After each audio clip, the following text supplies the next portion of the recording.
We're live from New Delhi. You're watching DD India News, India's voice to the world. I'm Lipakshi Khurana. Coming up in the next hour. Funeral services for President Raisi and Foreign Minister continue in Iran. India's Vice President Jagdeep Dhankar to represent country at Raisi's funeral. US hints at sanctions for International Criminal Court over Israel warrants. Fighting continues in Gaza's Jabalia and Rafah.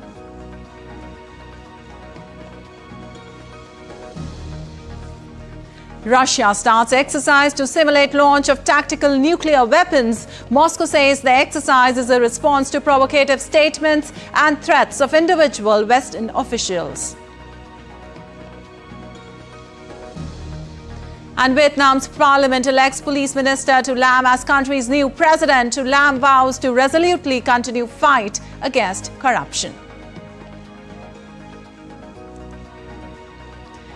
And campaigning for the remaining two phases of India's general polls in full throttle, leaders to hold rallies to woo the voters.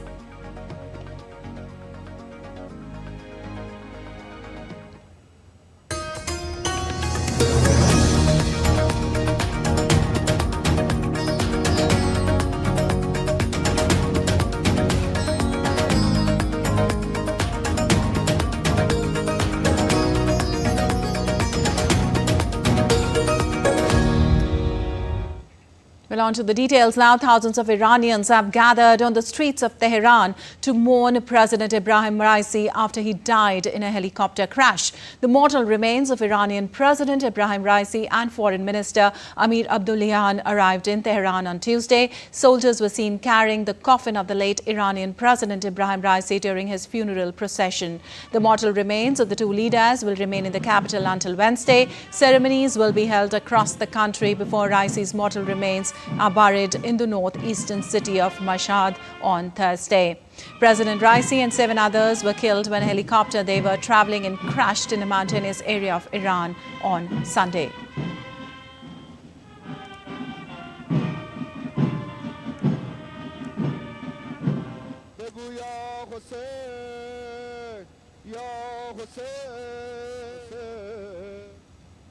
Also, India's Vice President Jagdeep Dhankar will represent India's visit to Iran on 22nd May to pay condolences on the tragic demise of the President Dr. Syed Ebrahim Raisi, Foreign Minister Dr. Hussein Amir Abdullahian and other Iranian officials in an unfortunate helicopter crash on 19th of May 2024.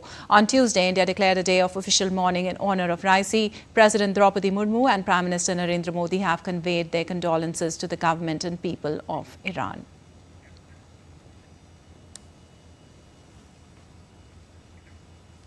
Well, the death of Iran's President Ebrahim Raisi leaves Tehran's power brokers with new decisions to make. Not just who to support as the next president, but who should replace Iran's supreme leader when he dies. That's because Raisi was the one most analysts believed would be trusted to hold Iran's top job. Stuart Smith has more on where the front-runner's sudden death leaves those succession plans. Iran's supreme leader is the country's most powerful job. He controls the armed forces and directs foreign policy. Raisi was most often cited as the nation's most likely successor when Khamenei dies. The supreme leader talked favourably of him, and he himself, like Raisi, was president before taking on the top role. Now that plan, if indeed it ever was the preferred course of action, is dashed. Academics and experts are divided on who the next most likely candidate is. Frequently suggested is Khamenei's second son, a mid-ranking cleric called Mujtabor. But modern Iran has a history of rejecting hereditary rule. The Islamic Republic was founded in opposition to the monarchy that preceded it, and those close to Khamenei suspect he's against taking the country back to any system that resembles that. But historically, Iran is used to hereditary rule, and it's not uncommon in the region, prompting some academics to conclude expectations of resistance to such a move are overblown. Khamenei's son, Mujtaba, comes free of the unpopularity that started to be associated with Raisi due to his handling of COVID-19, the sanctions, corruption and repression. But Iran watchers suggest the fact he is largely unknown by citizens and that his popularity has never been tested means an appearance of authentic support may be hard for him to develop. Either way, Raisi's death means the restart of political power games amongst Iran's ultra-conservative hardliners, not just for the presidency, but the eventual supreme leader as well. Stuart Smith in Baghdad, reporting for DD India. An update on Israel-Hamas conflict now. Fighting has been raging around the far southern city of Rafah, the last area to face a ground operation. Fierce combat has also been reported again in the northern Jabalia area, where Hamas forces have regrouped. Israel said it has returned to North Gaza, where it had claimed to have dismantled Hamas months ago to prevent the terrorist group that controls Gaza from regrouping.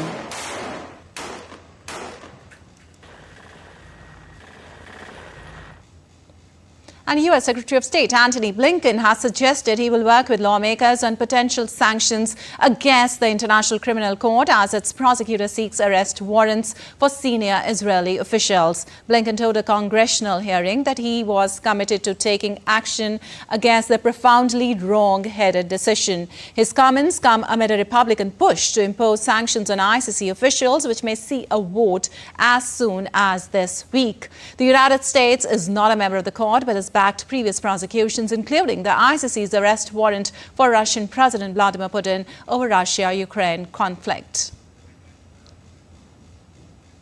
Well, the head of the World Health Organization called on Tuesday for Israel to lift restrictions on aid into Gaza, saying that the primary pipeline for emergency medical aid into the enclave from Egypt had been cut off.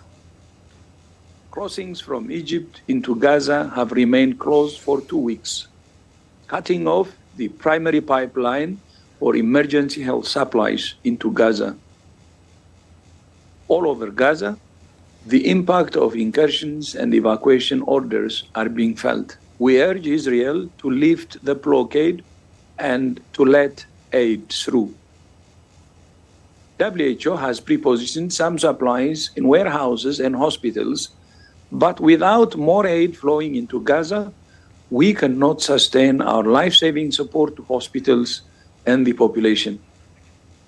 Well, the United Nations has planned new routes within the Gaza to transport aid from a US-built floating pier after crowds intercepted 11 trucks, causing a halt to deliveries that continued for a third day on Tuesday. Operations began on last Friday, and 10 aid trucks were driven by UN contractors to a World Food Programme warehouse in Dar el-Bala in Gaza. But on Saturday, only 5 trucks made it to the warehouse after 5 others were intercepted. According to the World Food Programme, distribution of aid was paused as the UN planned new routes and coordination of deliveries in a bid to prevent more aid being intercepted. And the Pentagon has meanwhile said that new routes for the movement of aid in Gaza had been created after some aid trucks had been intercepted by crowds, adding that aid was now moving from assembly areas to warehouses in Gaza. Aid will be delivered to the floating pier, then transported via logistic support vessels, delivered to the causeway, and then put into assembly areas on shore. And that's where NGOs pick up that aid and then further distribute it. So to my knowledge, there's no stoppage. Again, as we mentioned, this is going to be a crawl, walk, run approach, and you're going to see those numbers increase in the days ahead. Well, France has backed the International Criminal Court and the fight against impunity. It comes after the court's prosecutors sought an arrest warrant for Israeli Prime Minister Benjamin Netanyahu and Hamas leaders for alleged war crimes. DD India correspondent Ross Cullen reports for more from Paris. Well, after the announcements by the International Criminal Court in The Hague, France gave an interesting response. It released a statement from its foreign ministry, and I'll read you just a little bit of what that said now. France condemned the anti-Semitic massacres perpetrated by Hamas. This terrorist group has claimed responsibility for barbaric attacks against civilians, acts of torture and sexual violence, which Hamas itself has documented, broadcasted and celebrated. Then the statement went on to say that concerning Israel, France has been warning for many months about the imperative of strict compliance with international humanitarian law, and in particular about the unacceptable nature of civilian losses in the Gaza Strip and insufficient humanitarian access. France supports the International Criminal Court, its independence, and the fight against impunity in all situations. Now you contrast that response with the reaction from the United States. President Joe Biden said it was outrageous, the announcement from the International Criminal Court. There are areas where allies like Paris and Washington are working together, for example, on the need to get urgent humanitarian assistance to Palestinian civilians in the Gaza Strip. But this does also point out that concerning the Middle East situation, there are also differences between some of Israel's allies. Ross Cullen in Paris, reporting for DD India. Well, Russian forces have started the first stage of exercises ordered by President Vladimir Putin to simulate preparation for the launch of tactical nuclear weapons. The drills involve missile forces in Russia's southern military district, which lies adjacent to Ukraine and also includes parts of Ukraine that Russia now controls. The Defense Ministry said the first stage of the exercise involved Iskander and Kinzhal missiles. The Defense Ministry in a statement said that the exercise is aimed at ensuring that units and equipment are ready for the combat use of non-strategic nuclear weapons to respond and unconditionally ensure the territorial integrity and sovereignty of the Russian state in response to provocateur statements and threats of individual Western officials against the Russian Federation. And updates on Russia-Ukraine conflict now. Russia's defense ministry said its forces had captured Bilohorivka, a rural settlement in Ukraine's eastern Luhansk region, but Kyiv has said it managed to repel Russian forces from the area. The conflicting reports come amid Russia stepping up its effort to overstretch Ukraine's depleted resources by attacking from multiple directions, including from a new war front in the country's northeast Kharkiv region. Megumi Lim has more from Kyiv. The settlement of Bilohorivka, which Russia claims to have captured on Monday, is located about 60 kilometers from Slavyansk and about 75 kilometers from Kramatorsk in the east, both key military hubs for Ukraine in the ongoing war and the last strongholds held by Kyiv in the Donetsk region, which is partially occupied by Russia. Ukraine's general staff said this week fighting was going on around Bilohorivka, but added that its forces had repelled 3 attacks in the nearby Siversk sector. Russia has been trying to capture the remaining territories controlled by Ukraine in the 4 regions Moscow claimed to have annexed in September of last year, the Donetsk, Luhansk, Zaporizhia and Kherson regions. Its offensive operations have opened up a 1,000-kilometer long front line that stretches from north to south in eastern Ukraine. Russian forces, taking advantage of Kyiv's depleted troops and resources, opened up a new war front last week by mounting a ground incursion into the northeast Kharkiv region, further expanding the front line. So far, more than 8,000 civilians have evacuated from the area. But additional military aid from the United States have reached Ukrainian troops, and President Volodymyr Zelensky described the battlefield situation on Monday as under control. He also said last week that for the first time since Russia's full-scale invasion, no brigade reported a lack of artillery shells. But Ukraine's border guard service warns a Russian attack farther north in the Sumy region cannot be ruled out. Ukrainian military officials have been monitoring a buildup of Russian troops on the border that could potentially lead to another military offensive. I'm Megumi Lim in Kyiv, reporting for DD India. And still to come in DD India News Now. Seoul AI Summit opens with companies pledging to develop artificial intelligence safely. French President Emmanuel Macron heads to riot-hit New Caledonia after riots erupted in the French overseas territory. And another star added to Madame Tussauds London as it unveils the first ever wax figure of famous actor Timothy Chalamet.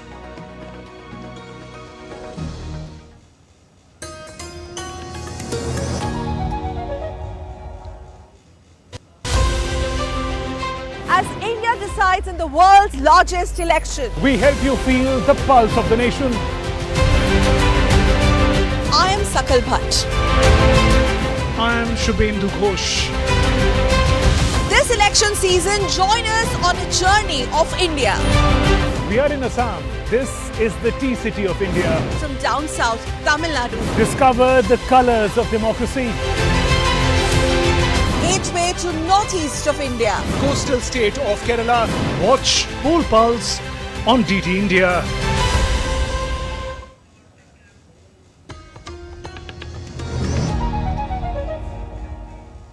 Welcome back. You're watching DT India News. I'm Lepakshi Khurana, and moving on, the prosecution and defense have both rested their case in Donald Trump's hush money trial, marking the beginning of the final stages of the historic case. Closing arguments are set to take place next Tuesday, and then the jury will go out for deliberation. The former president did not take the stand in his own defense, despite repeatedly saying he would so. He has pleaded not guilty to 34 felony charges. DT India's Sally Patterson has more from New York on this. Well, the jury has been dismissed for now in this historic hush money trial in New York City. They've been told to come back next week when the fate of former President Donald Trump will be in their hands. On Tuesday, we saw the final witness take the stand. That was Robert Costello, a lawyer who at one time advised Michael Cohen, a key witness in this case. It was the second day of testimony from Costello, and on Monday he found himself at the receiving end of Judge Juan Merchan's scolding because the judge said he had rolled his eyes and muttered under his breath. Behavior, the judge said, was unacceptable. In fact, the judge told him, "I'd like to discuss proper decorum in my courtroom.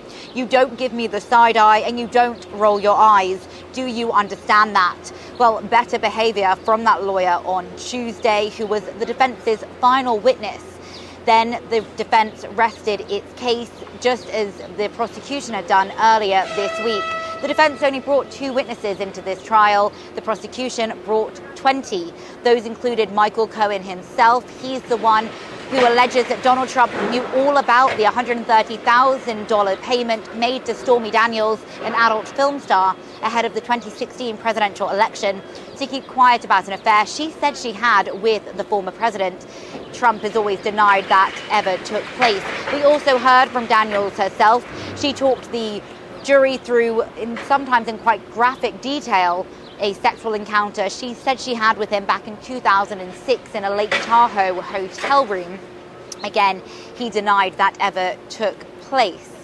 Now the jury has to weigh up the arguments on both sides of this historic case. It's the first criminal trial against a US president in history. And then they'll decide unanimously which way they are going to lean. Donald Trump has pleaded not guilty to 34 felony counts. He continues to call this a witch hunt, politically motivated, a scam, a sham, being orchestrated by his political opponents to try and keep him off the campaign trail and inside a courtroom instead. In New York, I'm Sally Patterson, reporting for DD India. Well, the French president is visiting New Caledonia as unrest continues on the French Pacific island. The French territory has suffered more than a week of riots and violence over plans to impose new voting rules. The unrest has left 6 people dead, including 2 police, and hundreds injured. DT India correspondent Ross Cullen reports for more from Paris. Well, the French government says that Emmanuel Macron's trip to New Caledonia is to be able to install a mission, also hoping to have dialogue and also support the restoration of order, because the French state does still not have full control over the island, the overseas territory in the Pacific Ocean, since rioting broke out more than a week ago. Travelling with the president, the Defence Minister Sébastien Lecornu and the Interior Minister Gérald Darmanin. And on Tuesday, before he left, Mr. Darmanin said that 4 more planes over the next 48 hours would be arriving in New Caledonia with 3,000 more security personnel to try to boost efforts to protect public buildings, to regain control of roads at the ports and the airports. It's been a mixture of the police and the military doing that job so far. Some 250 people have been arrested for rioting. We know that 400 businesses and shops have been damaged in the civil unrest, mostly by fire. Some 150 shops have had their stocks looted as well.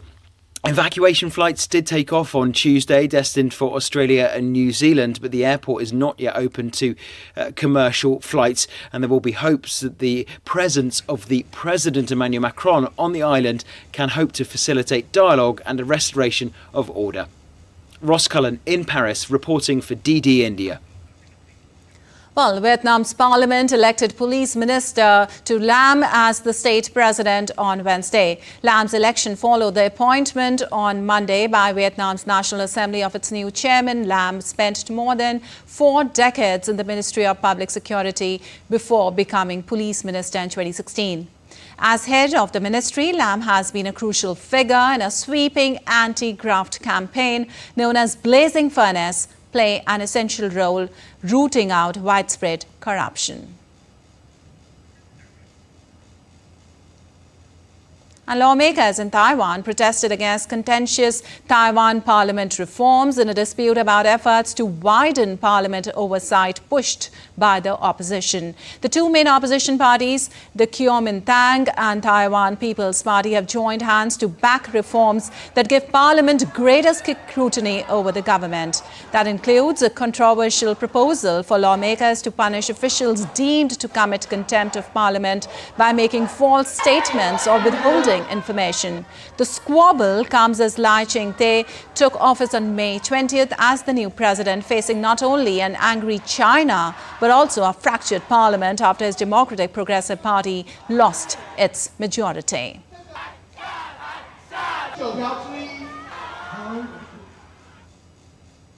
Well, a group of South Korean and global tech companies adopted a joint pledge on Wednesday vowing to responsibly develop and use artificial intelligence and to address social challenges with the technology. The Seoul AI Business Pledge was announced by 14 companies, including Korea's Samsung Electronics Company, Nevercorp, Kakao Corp, and KT Corp, as well as global big tech companies such as Google, OpenAI and IBM during the opening ceremony of the AI Global Forum in Seoul. The AI Global Forum is part of the 2-day AI Seoul Summit hosted by South Korea and Britain as a follow-up to last year's inaugural Global AI Safety Summit, where the first global guidelines on AI safety were adopted.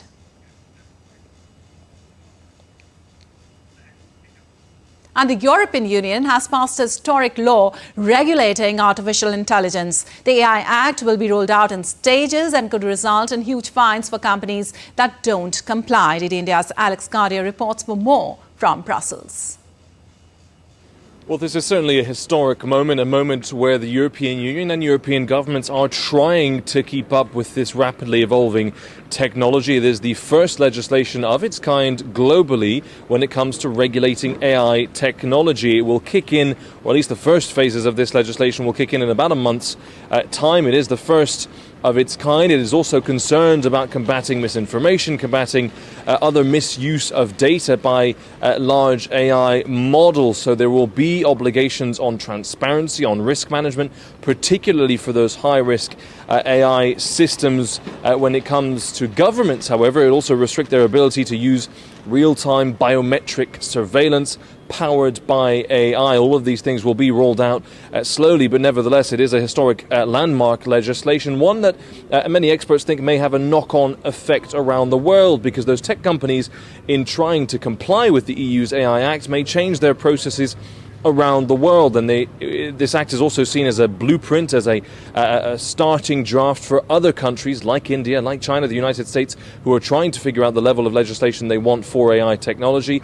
Maybe they will take inspiration from the EU's AI Act. They can really show their teeth in the European Commission if they want to. They can fine companies up to 7% of global annual turnover for non-compliance of the AI Act. That would be quite an extreme case, but certainly that is the EU's way of showing that they mean business when it comes to this regulation. Now, there has been pushback from some tech companies saying that the burdens of this legislation, the liabilities, the costs of compliance will make it difficult, more difficult to invest in new technology, in research, in innovation, make it more difficult for European companies to compete with their US or Indian counterparts, for example. But certainly what is clear is that irrespective of how this rolls out in the next few months, it is a historic piece of legislation regulating AI in the European Union.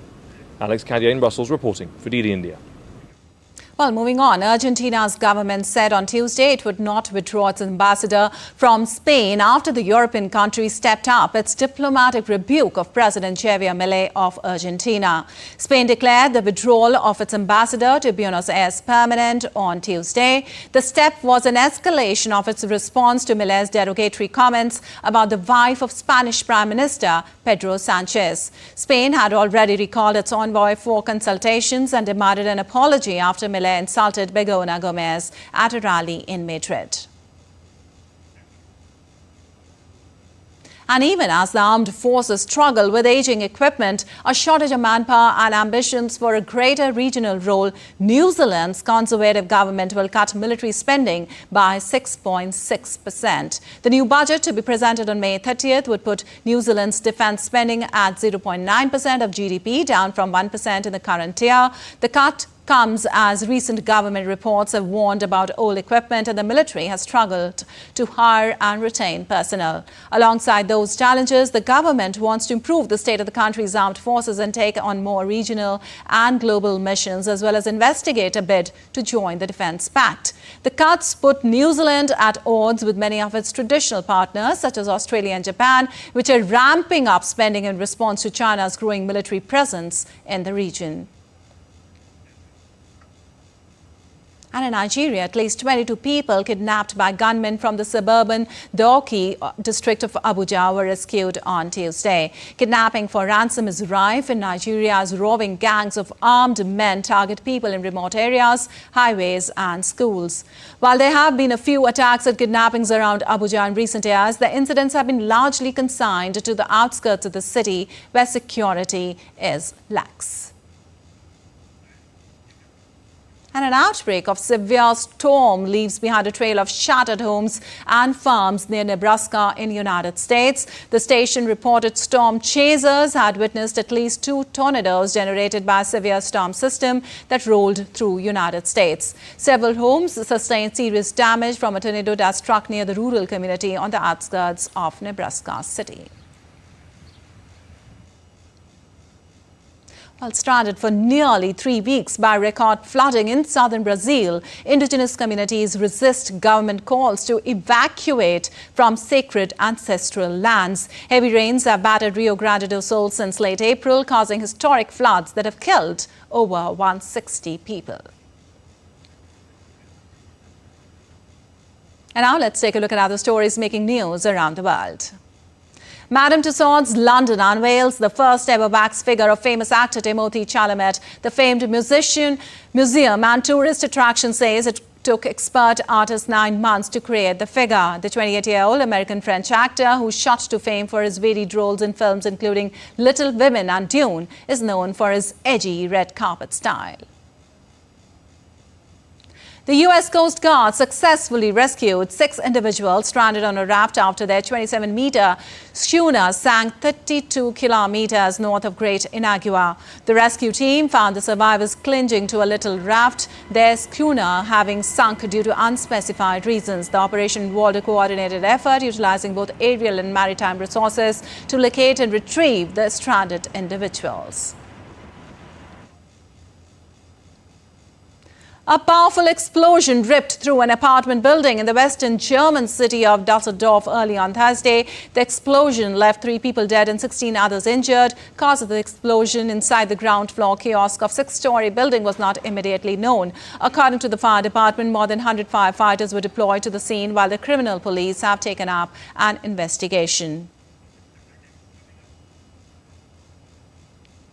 And still to come, indeed India News Hour. Campaigning in full swing for phase 6 of India's general polls. PM Modi to hold public rally in Uttar Pradesh and Delhi today.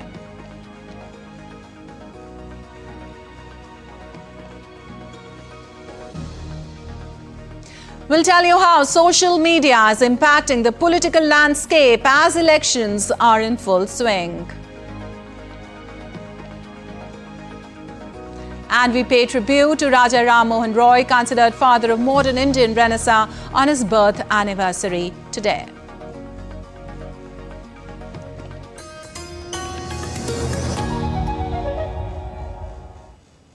Hype versus facts.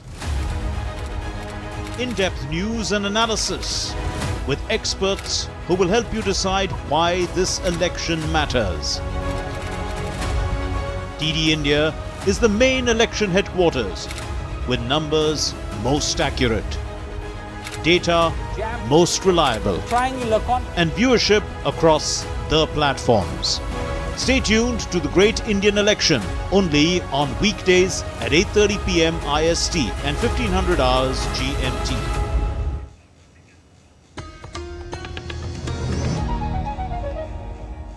Welcome back. You're watching DD India News. I'm Lipakshi Khurana. Time now for a quick recap of the headlines.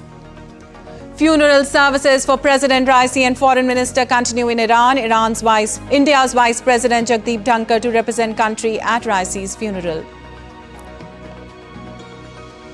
US hints at sanctions for International Criminal Court over Israel. Warrants fighting continues in Gaza's Jabalia and Rafah.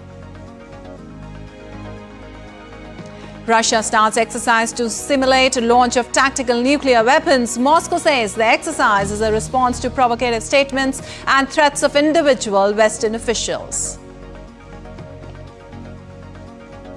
Vietnam's parliament elects police minister to Lam as country's new president.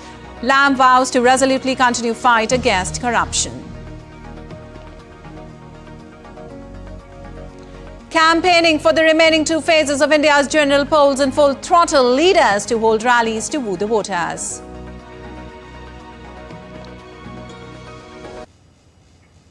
And now let's get you the latest on the world's largest democratic election in India.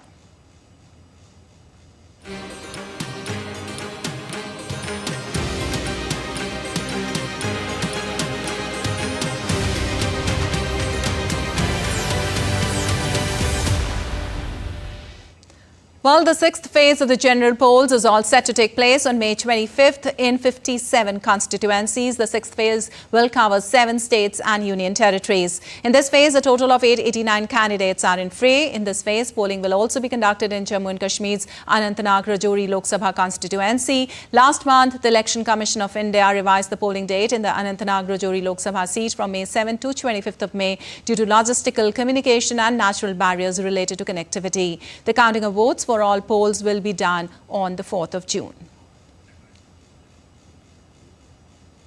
And campaigning for the sixth phase of general elections gains momentum. Political parties get up to woo voters in their respective favours. BJP leader and Prime Minister Narendra Modi to visit Uttar Pradesh, where he will be holding rallies in Basti and Shravasti districts. Later on the day, Prime Minister to hold public meeting in Dwarka district of the national capital in Delhi. Senior BJP leader and Union Home Minister Amit Shah to visit West Bengal today, where he will be campaigning for the party's candidates in Kanti, Ghatal, Purulia and Bankura district of the state. Senior BJP leader and Union Minister Rajnath Singh will be holding public meetings in Haryana's Karnal, Kaithal and Bhiwani. Bharatiya Janata Party National President JP Nadda to also hold 2 election rallies in West Bengal. And in order to garner support in party's favour, opposition also holding elections campaigning across the states to woo the voters. Congress leader Rahul Gandhi to hold public meetings in Mahendragarh and Sonipat district of Haryana.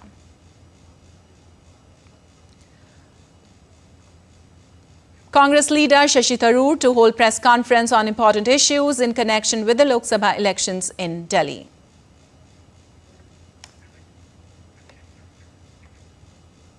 And for more, we have DD India's correspondent Akshay Dongre joining us from Delhi for the sixth phase of elections. Well, Akshay, polling on all 7 Lok Sabha seats in Delhi will take place in the sixth phase of the ongoing elections. That is on the 25th of May. The Delhi Lok Sabha contest is majorly a two-way fight between the BJP and the Congress AAP alliance. Could you give us an overall of the general mood in the heart of India?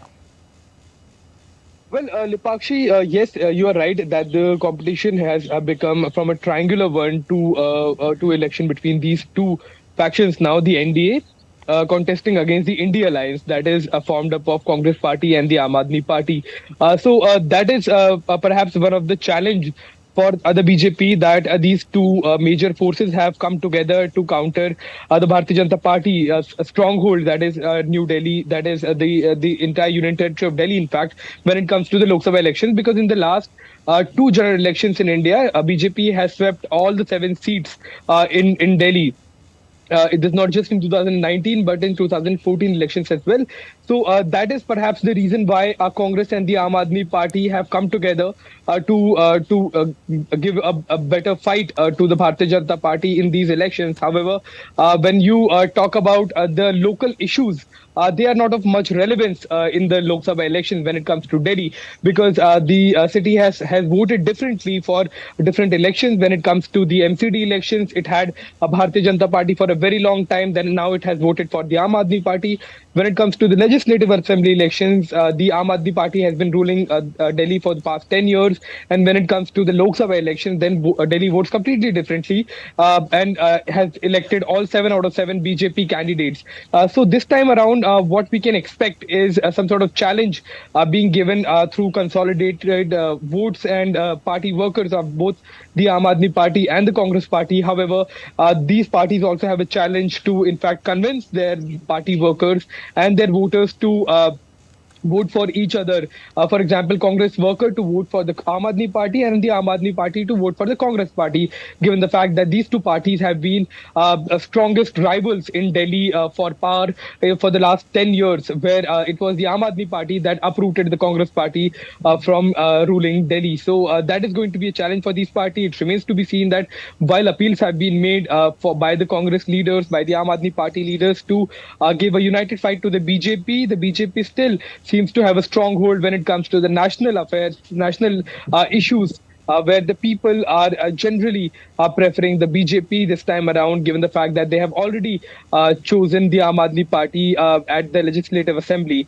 And this time around, this has been the trend. It remains to be seen that whether the trend will change or not. Star campaigners from BJP and Congress and the Aam Aadmi Party have all been campaigning, asking the voters to consolidate their votes and vote in their favor. But it remains to be seen that what exactly Delhi will decide on 25th of May. Right. Also, Akshay, Prime Minister's rally also in Dwarka today. What are the major issues you've been around in people's mind which can be a base for the vote? Well, like I mentioned, Lipakshi, in the Lok Sabha elections, it's generally the national issues. For example, when we talk about national security, India's diplomatic relations with other countries, usually when we go out, we speak to the people of Delhi.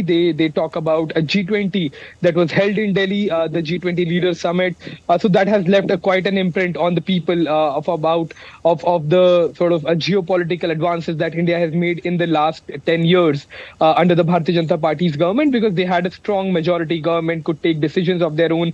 When you talk about other national issues, national security, overall issues of unemployment, overall issues of inflation also are major factors. But when we talk about Delhi has not voted usually for local issues in national elections, like it has happened in other places.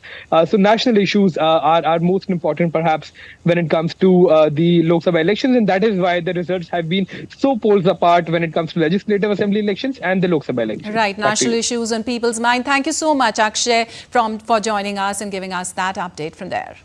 And moving on, there's a 6th phase of Lok Sabha election. UP's 14 constituencies will go to poll on the 25th of May. And one of the most important constituency is Azamgarh, the eastern part of UP, which was earlier known mostly for criminal activities. But now the picture is changing and the people there want to see more positive changes happening. DD India's Deepika Meheto sends us this report from Ground Zero. Take a look.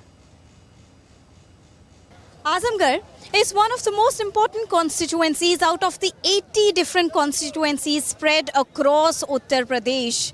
This eastern part of UP, Azamgarh, will go to polls on the 25th of May in the 6th phase of the general elections, the Lok Sabha elections of India.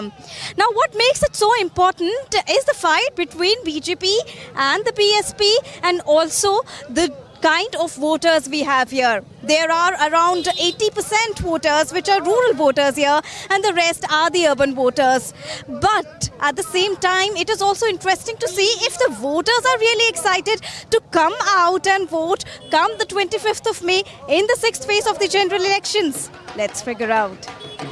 पहले मतदान फिर जलपान पहले मतदान फिर जलपान The Azamgarh Lok Sabha constituency, dominated by the Yadavs, has been a pivotal battleground in the eastern region of Uttar Pradesh. From development to women's security, many issues keep picking up pace here as and when the elections take place. But what is more interesting to see is that with every Lok Sabha elections, the excitement of the voters keeps amping up as well. Team DD India understands the pulse of the voters. We spoke with a group of men who came all the way from Rajasthan to spread awareness about voting in Azamgarh. हम यहाँ की आम जनता को जागृत करने के लिए आए हैं और उनसे निवेदन करने के लिए आए हैं कि आप ज़्यादा से ज़्यादा मतदान करें, ताकि ज़्यादा से ज़्यादा मतदान होगा तो जो ही ज़्यादा मतदान होगा तो एक अच्छा जनप्रतिनिधि निकल करके आएगा.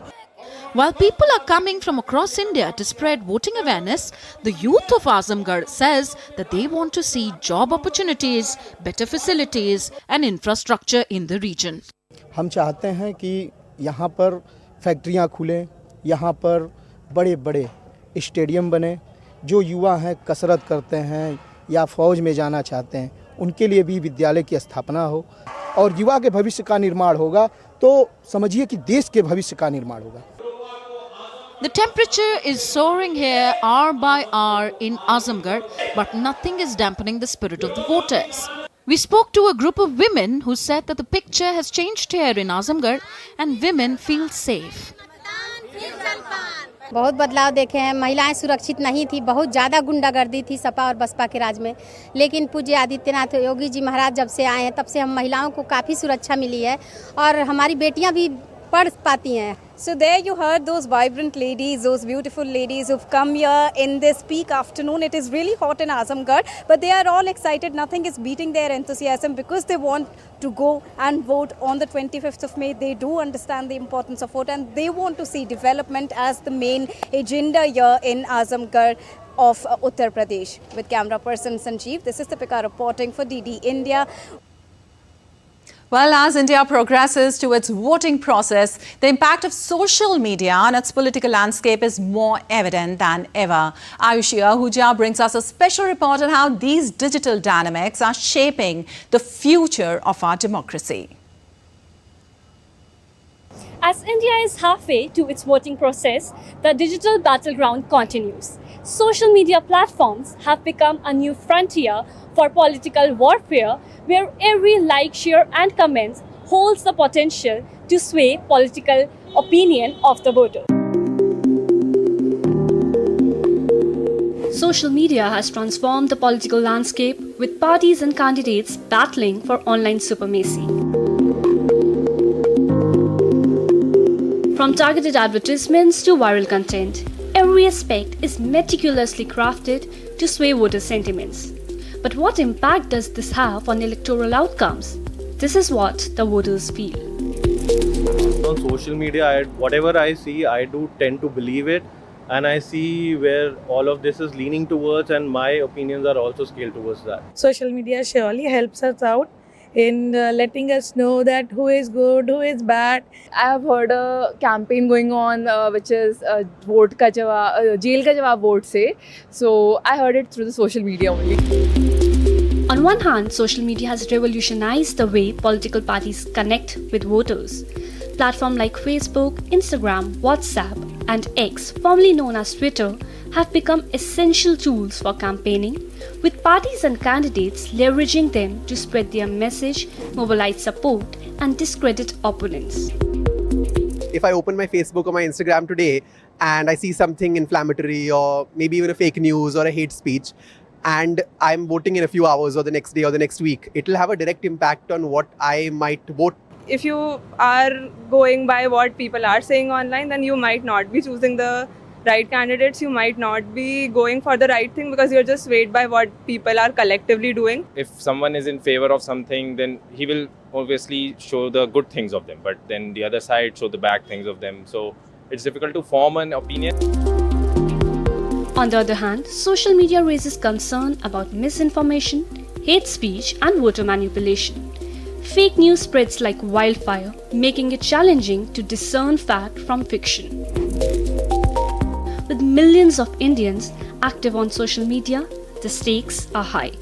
Social media platforms can make or break a candidate's reputation, with online trends often translating into real-world support. Ultimately, the true impact of social media on election lies in our ability to evaluate information, holds power to account, and upholds the principle of democracy in the digital realm. With camera person Aniket Dubey, I am Ayushi Ahuja reporting for DD India. Well, there is growing optimism that India is on the cusp of a long-awaited economic takeoff and its gross domestic product may grow close to 7.5% for the June quarter of the current financial year. The projection in the Reserve Bank of India's May bulletin released on Tuesday was higher than the 7.1% estimated by the Monetary Policy Committee in its statement on April 5th. For the full financial year 2025, the RBI has estimated GDP growth to be 7% compared with 7.6% in financial year 2024.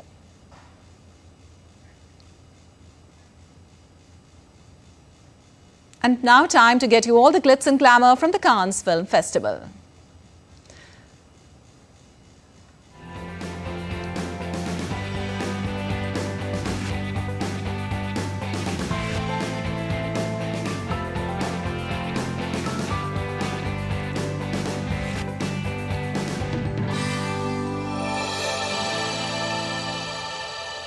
Well, on day 9th of the Cannes Film Festival, on Wednesday, 4 films will be screening in the main competition section. At the Bharat Pavilion, a session will take place with the cast and crew of In Retreat by Indian director Maisam Ali. In Retreat was the first Indian film to make it to the Asset sidebar of Cannes Film Festival. Here, it was first screened on 18th of May.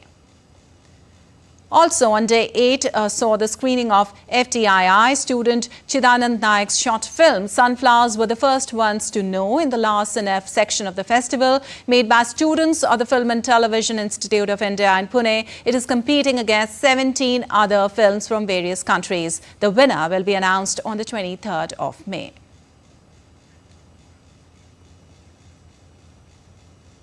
And for more, we have DD India's Munmun Bhattacharya joining us from Cannes. Well, Munmun, which films are screening at the festival today? Right, good morning, Lipakshi. As we know, there are 22 films that are competing for the Palme d'Or, which is given to the director of the best film. The awards will be given out on the 25th of May. But today, 4 films from around the world are going to be screened there at the festival.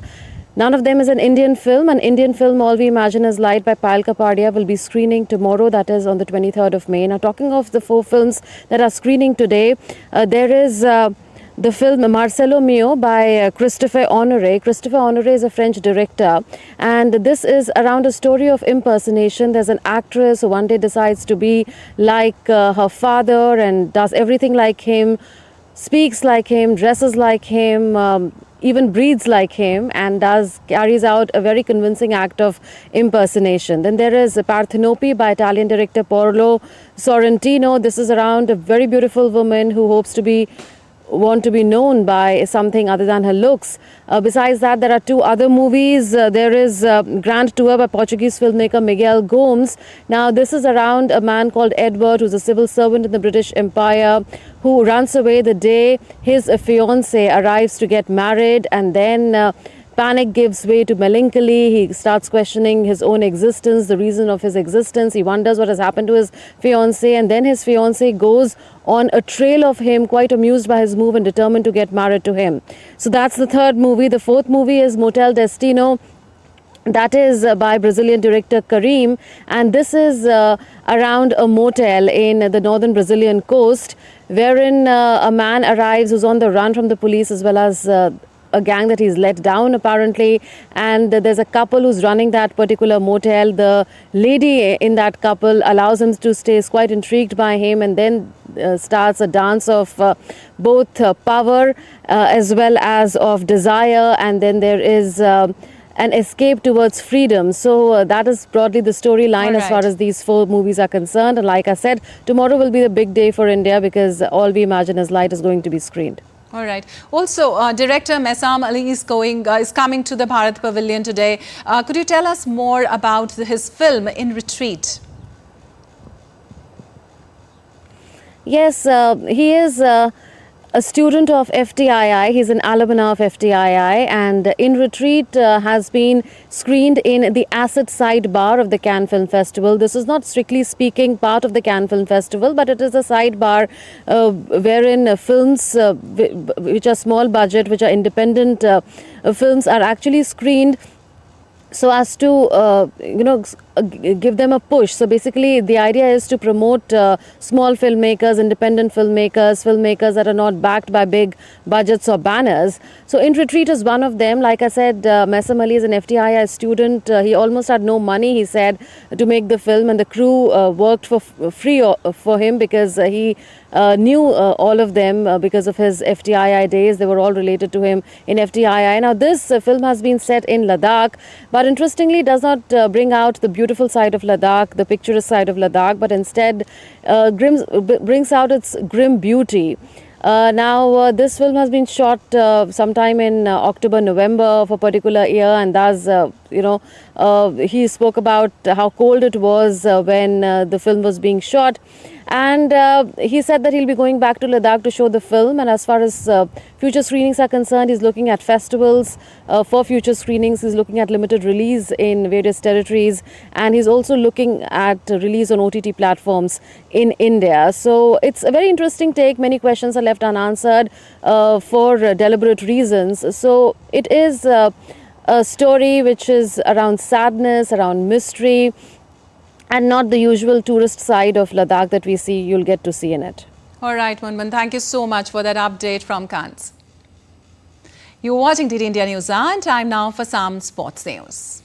In sports, 2-time champions Kolkata Knight Riders pummeled Sunrisers Hyderabad by 8 wickets in the qualifier to waltz into the final of the Indian Premier League on Tuesday. Kolkata romped home with 6.2 overs to spare after unbeaten half-centuries by Venkatesh Iyer and skipper Shreyas Iyer. Hyderabad will get another chance to make Sunday's final when they clash with the winners of Wednesday's eliminator between Rajasthan Royals and Royal Challengers Bengaluru. Also in Rajasthan, Royals will take on informed Royal Challengers Bengaluru in eliminator today in Ahmedabad. Few weeks ago, a top 2 finish looked imminent for Rajasthan Royals as the side dominated the first half of the Indian Premier League group stage. But 4 defeats on a trot followed by the abandonment of its last home fixture meant the Royals could eventually feature in the eliminator against Royal Challengers Bengaluru, which comes on the back of the 6 consecutive wins. Thus, it will be a clash of 2 teams with contrasting fortunes at the Narendra Modi Stadium on Wednesday, with both hoping to stay alive in the race to the finals. However, RCB comes into the knockout encounter with momentum on its side, while for the Royals it will be a challenge to regroup and fix the weak links. And India bagged another gold medal at 2024 World Para Athletics Championship. Sachin Sarjero Khilari bagged a gold medal after winning the men's shot put F46 category with an Asian record of 16.30 meters at the ongoing championship in Japan. This marks India's 5th gold medal at the championship, making it the best ever performance for the country at the Para Athletics Championship. A Nepali Sherpa climber and guide Kamirita Sherpa on Wednesday again set out a world record with the 30th summit of Mount Everest. According to the Department of Tourism officials, climber Kamirita stood atop the world's highest peak for the 30th time this morning. Renowned for the mountaineering expertise, Kamirita's latest ascent reaffirms his status as one of the most accomplished climbers in history.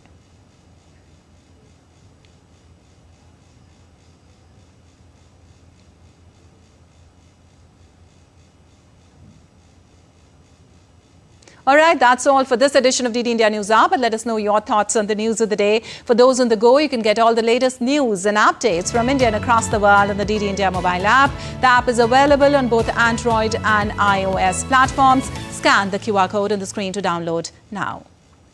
We'll be back with more news as it breaks here on DD India. I'm Lipakshi Kurana from all of us here in Delhi. Thanks for watching DD India News Hour.